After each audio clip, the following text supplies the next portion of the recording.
Conozca Más presenta Los enigmas de Jesús. Nos encontramos en pleno boom cristológico. Investigadores de todos los campos del saber intentan averiguar con las técnicas más modernas la realidad histórica de Jesús.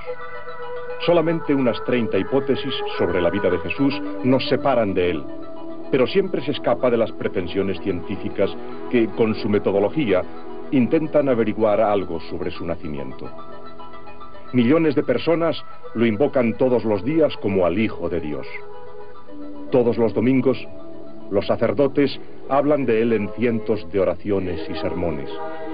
Se quiera o no, agrade o desagrade, desde hace siglos Jesús está ligado al destino del mundo occidental.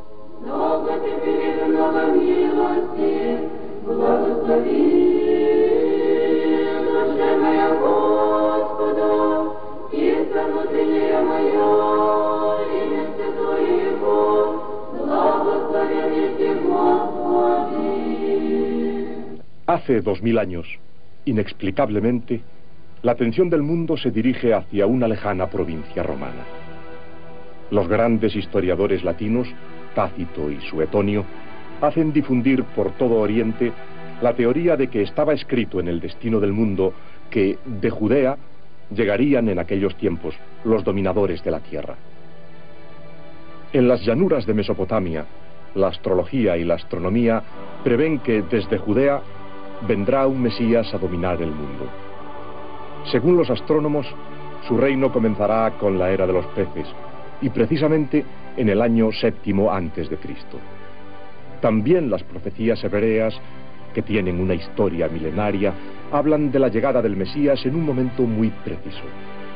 En el libro de Daniel, el último del Antiguo Testamento, se anuncia en el capítulo 9 la gran profecía sobre el inicio del fin de los tiempos, esto es, la era mesiánica que tendrá lugar el año 26 a.C.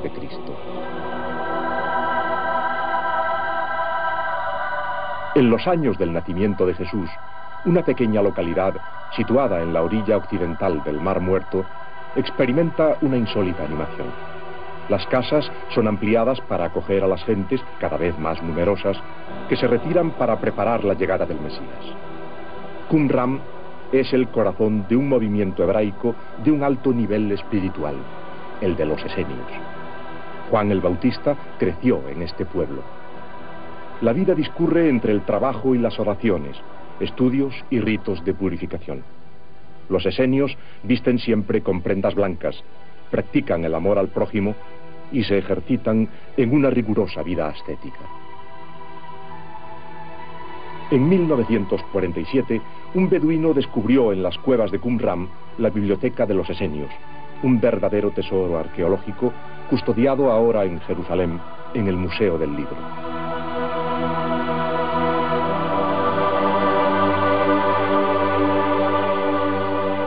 En los últimos 30 años, los exámenes de estos manuscritos han permitido averiguar las reglas y las leyes de los tiempos hebreos en los que Jesús vivió, así como las esperanzas y expectativas de las gentes de aquel tiempo.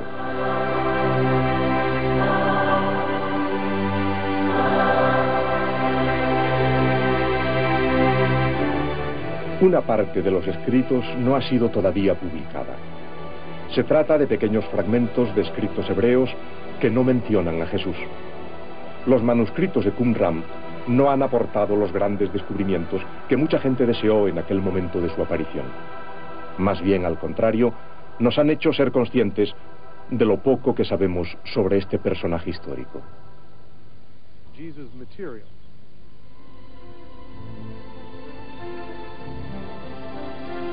Aquello que dijo Jesús permanece como uno de los más grandes misterios de la historia.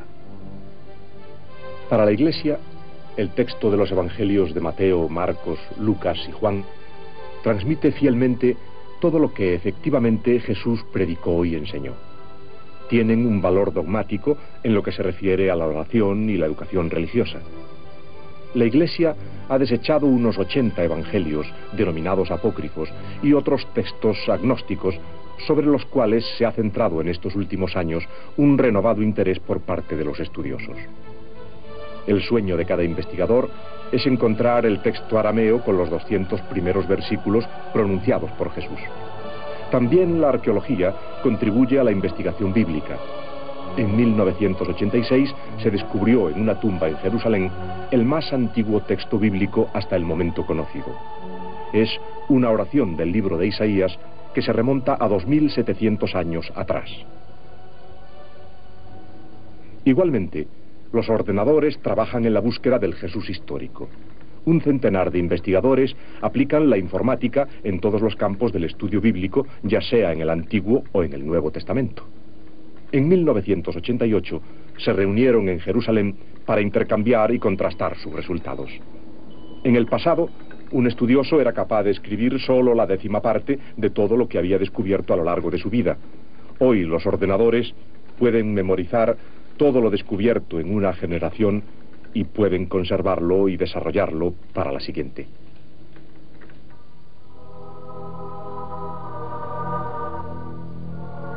En septiembre de 1987, un grupo de científicos pidió a un ordenador que reprodujera los movimientos de los planetas en nuestro sistema solar centenares de años atrás, retrocediendo en el tiempo. Pero, inesperadamente, el ordenador se paró y dejó de funcionar. No se había estropeado. El ordenador sencillamente se había parado porque había descubierto la falta en el calendario de un día entero. Después de la primera sorpresa, un técnico recordó la existencia de un pasaje bíblico que cuenta cómo Dios congeló durante un día entero el movimiento del sol y de la luna para permitir a Josué continuar el combate contra los amorreos. Se sopesó la hipótesis de que el ordenador se hubiera parado debido a la existencia de ese agujero en el tiempo. Pero además surgió otro problema. De hecho, el tiempo que faltaba no era de 24 horas, sino de 23 horas 20 minutos. ¿A dónde fueron a parar los 40 minutos restantes? También en este caso, la respuesta fue encontrada en la Biblia. Primero en el libro de Josué, donde se dice que fue un día especial, y después en el libro de los Reyes, en el que se narra cómo Ezequías fue obsequiado por Dios, y por señal hizo retroceder la sombra 10 grados, los cuales corresponden exactamente a 40 minutos.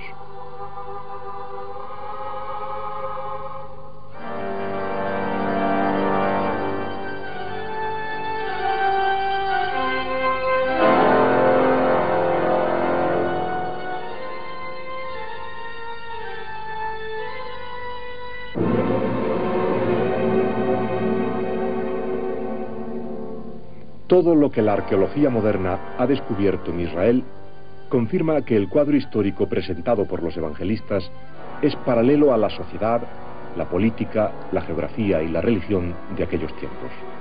Sin embargo, esto no significa que todos los lugares procedentes de la tradición cristiana sean auténticos.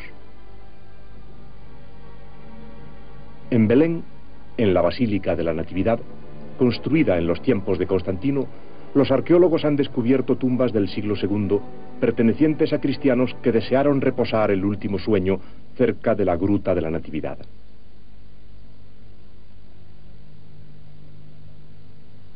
Una estrella de plata indica el punto donde nació Jesús. Según los investigadores, el nacimiento tuvo lugar alrededor del año 7 antes de nuestra era. Un arqueólogo franciscano ha descubierto un monasterio del siglo IV o VI, erigido sobre cuevas que fueron utilizadas por pastores.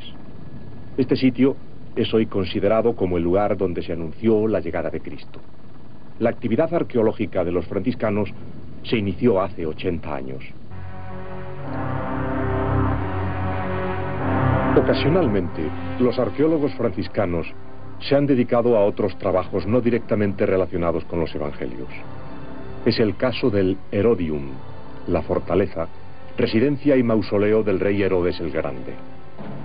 No existen huellas arqueológicas directas de Jesús. No fue un gobernante y por ello no lo encontramos en los monumentos arquitectónicos y en las fortalezas. En los lugares donde estuvo no dejó ninguna huella, ningún rastro en las rocas, pero sí en el corazón de aquellos que le escuchaban.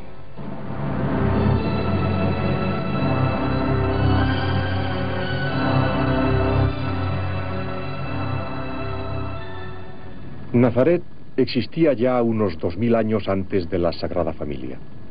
Esto ha sido probado por arqueólogos franciscanos. En una basílica mastodóntica construida hace 20 años, están hoy guardados los restos de todas las iglesias precedentes construidas alrededor de la cueva donde vivieron Jesús, María y José. Según la tradición cristiana, en esta cueva el arcángel Gabriel anunció a la Virgen la concepción de Jesús. En los basamentos de la basílica se observan estructuras antiquísimas.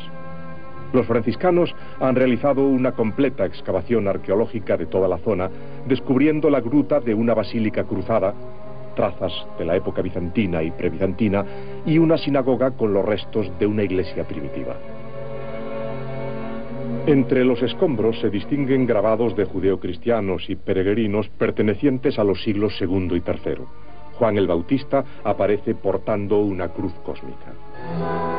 El testimonio más conmovedor está constituido por 2 palabras escritas por una mano inexperta en la base de una columna. Se trata de las 2 primeras palabras griegas del saludo angelical, Kyrie María, te saludo María. Esta escritura, dicen los franciscanos, es del siglo I y prueba que la devoción a María y su invocación nacen con el cristianismo. En Cafarnaúm, ciudad predilecta de Jesús, los arqueólogos franciscanos dicen haber descubierto la casa del apóstol Pedro. Los peregrinos la han transformado en lugar de culto desde el siglo I. Los equipos de arqueólogos franciscanos continúan excavando en la ambiciosa búsqueda de la sinagoga construida por el centurión romano citado por Lucas. Una excavación en el pavimento actual podría confirmar su existencia. Sin embargo, algunas lenguas malintencionadas insinúan que los franciscanos, cuando excavan, encuentran puntualmente aquello que estaban buscando. Una parte de la antigua Cafarnaúm pertenece a los griegos ortodoxos, que se encuentran confrontados con los franciscanos. Aquí, en octubre de 1987, un equipo de arqueólogos israelíes ha localizado la ciudad de Betsaida, lugar de nacimiento de 5 apóstoles. En las actuales excavaciones que tienen lugar en la antigua Cesarea, se han descubierto las grandiosas estructuras portuarias pertenecientes a la época de Herodes entre los años 22 y 9 a.C. Se confirma de este modo el testimonio de Flavio Josefo, historiador hebreo del siglo I después de Cristo. En el debate secular sobre los orígenes del cristianismo, ha habido quien incluso ha puesto en duda que Pilato fuera el gobernador de Palestina cuando Jesús fue condenado a muerte.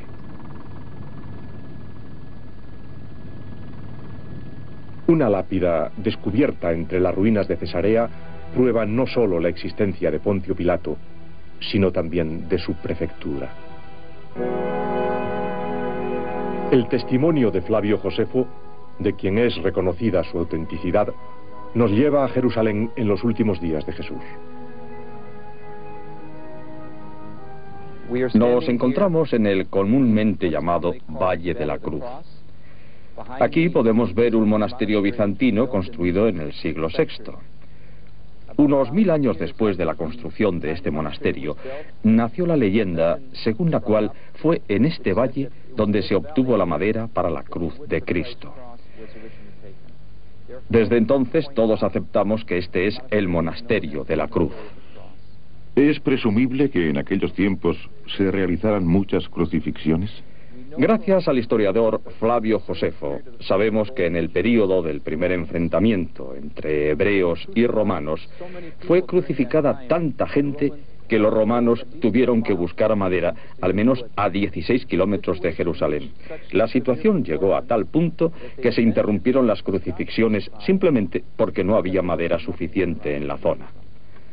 Cuando se habla de crucifixiones, es preciso tener en cuenta que no se realizaron centenares o millares de ellas, sino más bien decenas de millares. En Italia, por ejemplo, después de la revuelta de Espartaco, fueron crucificadas en un solo día 6.000 personas. Era una práctica común desde hacía centenares de años. Nosotros, los arqueólogos, nos hemos preguntado dónde se encontrarían las huellas de estas crucifixiones. ¿Por qué una práctica en uso en la zona del Mediterráneo durante centenares de años no ha dejado ningún testimonio arqueológico? En 1968, en una zona arqueológica al noreste de Jerusalén, fue descubierta una vasta necrópolis y algunas cuevas sepulcrales que albergaban 15 osarios llenos de restos humanos. En una de las urnas encontramos los restos de un hombre que se llamaba Juan, tal como lo demuestran unas inscripciones en caracteres arameos, sepultado hace unos 2000 años y probablemente fue previamente colgado con la cabeza hacia abajo, los pies atravesados por clavos y las piernas abiertas. Aquí tenemos el hueso calcáreo derecho de este hombre crucificado hace 2000 años. Se puede ver el clavo de 11 centímetros de largo. En este punto podemos ver las huellas de fragmentos de madera de olivo. El clavo atravesaba el trozo de madera. Después traspasaba el pie hasta clavarse en la cruz. También podemos ver aquí el extremo del clavo, que al haber encontrado algún nudo a su paso dentro de la madera de la cruz, se ha curvado, por lo que no pudo ser sacado del pie del condenado. Es difícil decir en qué modo fue crucificado Jesús. Puedo decir que la mayor parte de los condenados eran atados a la cruz, no clavados a ella. Los condenados crucificados morían por asfixia. Esta forma de suplicio debilitaba progresivamente los músculos de la respiración que estaban situados entre las costillas y el diafragma. El condenado podía inspirar, pero no expirar. Se trataba de una agonía muy lenta. Así murió Jesús, al igual que todos los demás condenados a la crucifixión.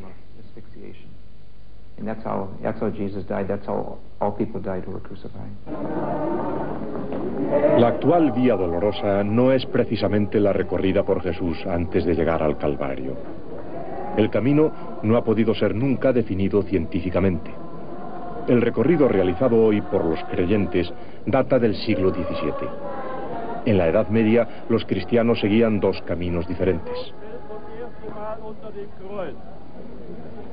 Wir beten dich an, Herr Jesus Christus, und preisen dich. Denn durch dein heiliges Kreuz hast du die Welt erlöst. Qui Gesù cade la prima volta. Der Weg sei nicht. Jesús nunca se paró en los lugares indicados a los fieles.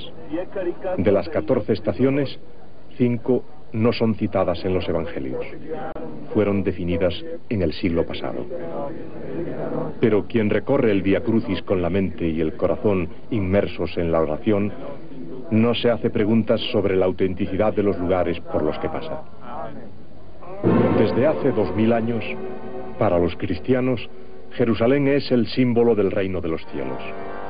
El Apocalipsis de Juan nos muestra, como en un tapiz coloreado, un conjunto de rasgos espirituales, literarios e históricos que recoge el trasfondo de la Biblia entera. Jerusalén, ciudad 3 veces santa, para los hebreos, musulmanes y cristianos, es para los creyentes el centro del mundo, del corazón, de la felicidad y del dolor.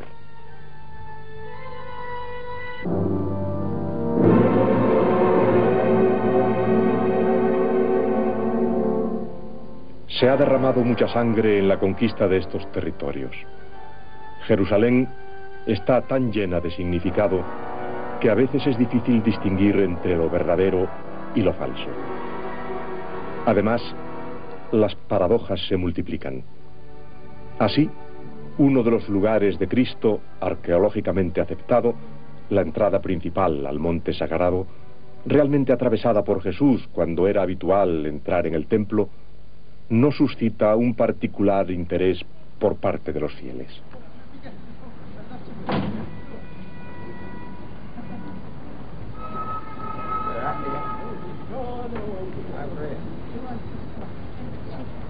Centenares de millares de peregrinos visitan anualmente un lugar exento de todo fundamento histórico, como es el Jardín de la Tumba.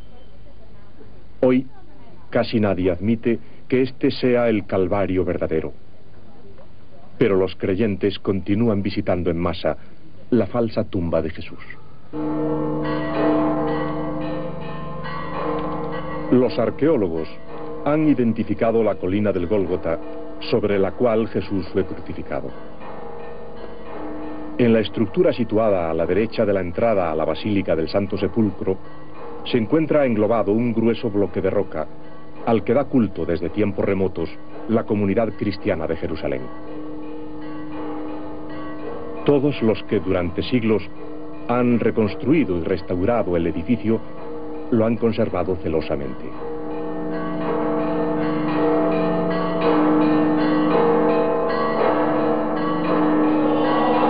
La basílica es custodiada por católicos, armenios y griegos ortodoxos. También reclaman sus derechos los coptos, etíopes y los sirios ortodoxos. Cada grupo tiene una parte de la iglesia y algunas zonas son comunes. Esta capilla, propiedad de los griegos ortodoxos, está construida sobre la roca del Calvario. Aquí Jesús ofreció su vida. El patriarcado armenio, junto a la Iglesia greco-ortodoxa y a la católica, es uno de los principales custodios de la Basílica del Santo Sepulcro. Con esta excavación hemos encontrado la continuación de la roca del Calvario. Hemos descubierto la cueva donde los primeros cristianos almacenaban los víveres y el sitio detrás del Calvario donde se lavaban. Hemos encontrado el muro de la primera iglesia cristiana justamente en el lugar donde los primeros fieles se apoderaron de la cruz.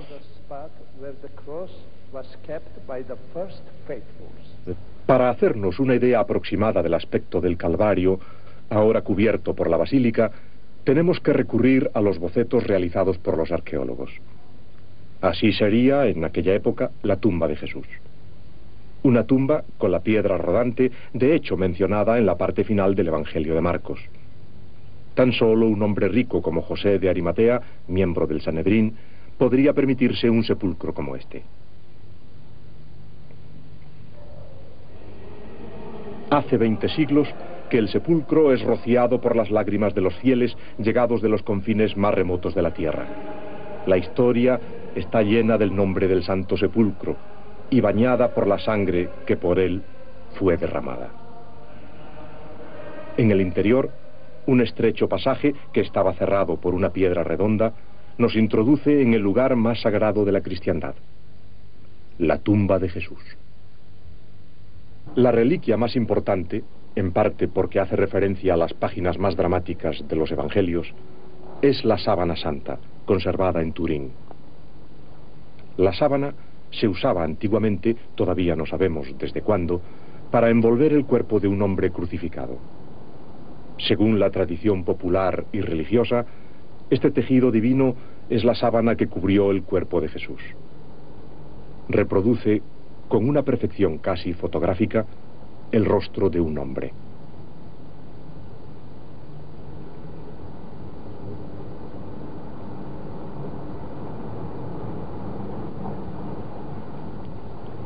Sobre la sábana están impresas las huellas de la tortura sufrida por Cristo, descrita en el pasaje evangélico de la Pasión. Los expertos han individualizado manchas de sangre, heridas en el cuero cabelludo causadas por la corona de espino, tumefacciones en el rostro, lesiones debidas a los latigazos romanos y la perforación del costado a la altura del corazón. Las investigaciones científicas sobre la sábana santa son realizadas desde hace muchos años. Las conclusiones de los estudiosos llenan las bibliotecas. En nuestro mundo nada ha creado más estupor y curiosidad que esta pieza de lino perteneciente a tiempos tan lejanos. Existe una correspondencia proporcional entre la sábana y la losa donde fue depositado el cadáver. Multitud de especialistas han examinado el tejido, pero ninguno ha podido jamás explicar cómo se formó la imagen. Se han hecho hipótesis con posibles causas naturales y sobrenaturales. Reacciones químicas debidas a los humores corporales y a las sustancias empleadas en la sepultura, o un flash propio de la misma resurrección, como una segunda creación escondida en la tumba de Jerusalén. El misterio es absoluto. Acuden a la mente los versículos del Eclesiastés. El sabio dice que sabe, pero no puede llegar a saberlo. Un grupo de investigadores dirigidos por el profesor Giovanni Tamburelli, miembro del Centro de Estudios e Investigaciones de Telecomunicaciones de Turín, ha conseguido obtener en el ordenador una imagen tridimensional del rostro y el cuerpo envuelto en la sábana.